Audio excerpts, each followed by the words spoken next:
Mário era homem da roça, trabalhador, forte, como só um homem que pega todo dia no cabo da enxada poderia ser.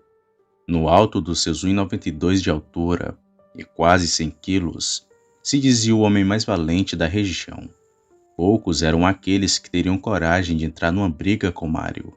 Contam que em uma noite de São João, após ter vencido dois em uma luta, sua mula de estimação empacou no caminho do sítio em que morava, e que o mesmo, já tomado por algumas várias doses de caninha de alambique, ainda de sangue quente da luta, foi carregando a mula até em casa. Isso é o que o povo conta. O que Mário tinha de convencido tinha de mulherengo. Já até falou que já foi para a cama com mais de 200 mulheres, e que era homem para uma noite inteira de ousadias. E acho que foi em uma dessas aventuras que ele quase se lascou. Domingão de sol, lá ia ele, short apertado, sem camisa, para bater seu babá. Era a atração das mulheres. Fazia um gol aqui, outro ali, atropelava outro cá, peitava outra acolá. Era o dono do jogo. E realmente quase sempre o time que ele jogava ganhava. E por isso ganhava sempre muita cerveja nas inúmeras apostas que fazia antes do jogo. E foi num derrame desses de cervejas que a trama começou a se desenrolar. Quando bebia Mário, que já era nada modesto, desandava a contar vantagens, o que para muitos era motivo de gozação, mas para alguns era motivo de inveja, afronta, e um desses era o senhor Azevedo, o seu Zefinho como queiram, o dono do único matadouro da cidade e criador de algumas cabeças de gado, homem rico, calado, de poucos ou nenhum amigo, magro, pálido que nem cera, parecia sempre estar doente, embora houvesse época que o mesmo demonstrava uma disposição que causava dúvida sobre o motivo do mesmo. Porém, após alguns dias a aparência de convalescença retornava.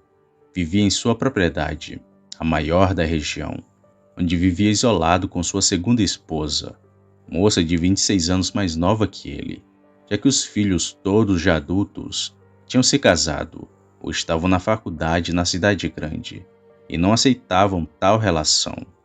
Seu Zefinho tinha uma bronca com Mário, por desconfiar que o mesmo andava se engraçando com sua esposa. E nesse dia, ele e Mário estavam no mesmo local, sendo que Mário já estava bêbado e começava a contar suas histórias. Quando chegou o assunto mulher, seu Zefinho se aproximou e prestou mais atenção ainda no amigo falastrão. Incomodado com tanta soberba, perguntou para o outro se ele não tinha medo dos maridos dessas mulheres todas, o que prontamente foi respondido. Não tenho medo de homem nenhum, ou de qualquer outra coisa que ande ou rasteje por esse mundo de meu Deus. Seu Zefinho ainda indagou que nem tudo que ande ou rasteje por esse mundo são coisas de Deus, que até os tementes a Deus podem se encontrar com bênçãos ou maldições do tinhoso. Mas o outro também tinha resposta para essa. Não existe bênção que se esvaie, ou maldição que não seja quebrada. Ouvindo isso, seu Zefinho foi embora, tinido de ódio. Como alguém poderia não temer as maldições do demo, as injúrias que se escondem pela noite, a sina que aguarda cada um numa dobra de esquina? Ele já tinha sido assim, e hoje ele sabe que até aquele que se levanta todo domingo para assistir à missa e guarda a sexta-feira santa e quaresma, pode ser arrendado pelos descaminhos da besta. Antes de sair, Zefinho mandou que Mário tomasse cuidado com as altas horas e com a luz que guiaria seu caminho até em casa. Como Mário não era nenhum gênio, não entendeu o recado e deu pouco caso. Afinal, o que um nanico raquítico poderia fazer contra ele? Alguns amigos ainda o alertaram que poderia ser alguma ameaça, dor de corno, mas ele nem se importou e continuou a beber. Já eram 23 horas, quando a última garrafa foi devolvida ao balcão e a conta foi pedida. Mário nem precisou coçar o dedo, pois todas foram da aposta ganha.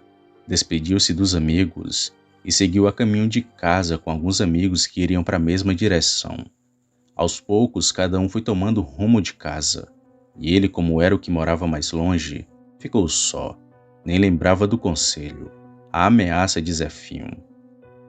Já passava da meia-noite. A lua ia alta no céu, amarela e redonda, deixando o caminho que não havia iluminação elétrica muito bem iluminado.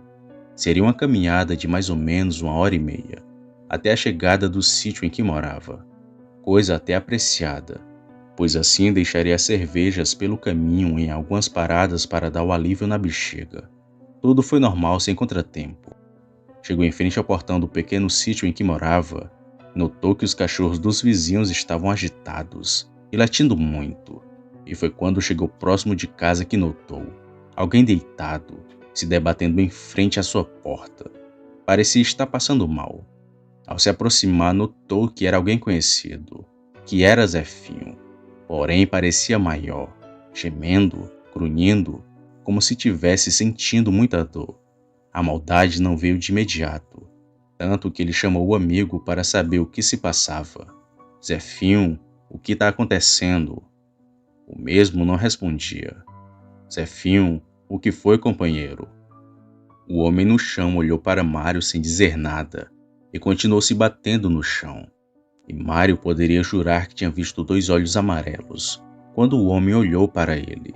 Os grunhidos já pareciam urros, e um forte cheiro de esterco de cavalo começou a ser notado. Parecia que o homem estava se esfregando em esterco de cavalo. Nesse momento a ficha ainda não tinha caído, mas a raiva havia chegado, e Mário então esbravejou. Zefinho, levanta daí. Sujou minha porta toda de esterco. Tá doidando o homem? Foi aí que o esquisito aconteceu. O homem levantou grunhindo, feito capeta, e olhou para Mário de um jeito que fez o valentão gelar. Era Zefinho, e ao mesmo tempo não era, pois Zefinho tinha no máximo 1,60 de altura, e o bichão que ficou de pé em frente ao Mário era maior do que ele. Roupa rasgada, cara esticada, baba na boca, era o retrato do demônio. O bicho olhou para ele e desabalou a correr, quebrando cerca. Na passagem deu um tapaço na pobre mula de estimação, que quebrou o pescoço da bichinha. Na porta do sítio estava lá o Mário, com seus 1,92 de altura e quase 100 quilos, todo urinado de medo. No mesmo dia pela manhã, o matadouro da cidade foi fechado e o maior sítio da região foi à venda. Seu proprietário nunca mais foi visto. Uns dizem que foi por vergonha, já que a mulher foi uma das muitas que Mário traçou, mas 2 pessoas sabiam o porquê. Um era que Mário, depois do acontecido, mudou da água para o vinho, e sua avó, que procurada pelo neto para contar o fato da madrugada passada, contou sobre suas desconfianças. Ela era moradora antiga da região, e causos como esses de vez em vez aconteciam. Ela disse que ele sem querer tinha desencantado um lobisomem, que quando você chama o nome do desinfeliz 3 vezes, quebra o encanto, e que por vergonha daquele que o desencantou, quase sempre a pessoa que sofre da sina foge da região, que por ser praticamente vizinha do sítio de Zefinho, lembra que uma vez, ele, Zefinho, ao sair de casa à noite para caçar jaguatirica, foi atacado por um bicho que ele dizia ser maior que um urso. Ela mesma foi chamada para rezar no homem, que já se fazia moribundo, que dormiu nos braços da morte, e no outro dia já estava forte como um garrote, que sempre em dia de lua cheia o rosto corava. A vigorosidade se apresentava, mas, quando a lua minguava, ele minguava junto. A velha também percebeu que sua esposa em certas épocas, sempre na lua cheia viajava, retornando só em outra lua. Animais da região sumiam e que com o tempo paravam de sumir. Porém, às vezes ouvia os berros de bois e vacas da criação de Zefinho durante a noite. Parecia até que ele tinha 2 criações, uma para comercializar e outra para consumo próprio, mas que nunca imaginou que seria esse tipo de consumo, e que na noite do acontecido o neto tinha dado muita sorte, pois como era dia santo, estava acontecendo uma procissão que em primeiro lugar foi na casa do infeliz, que recebeu o povo muito mal, como se tivesse incomodado.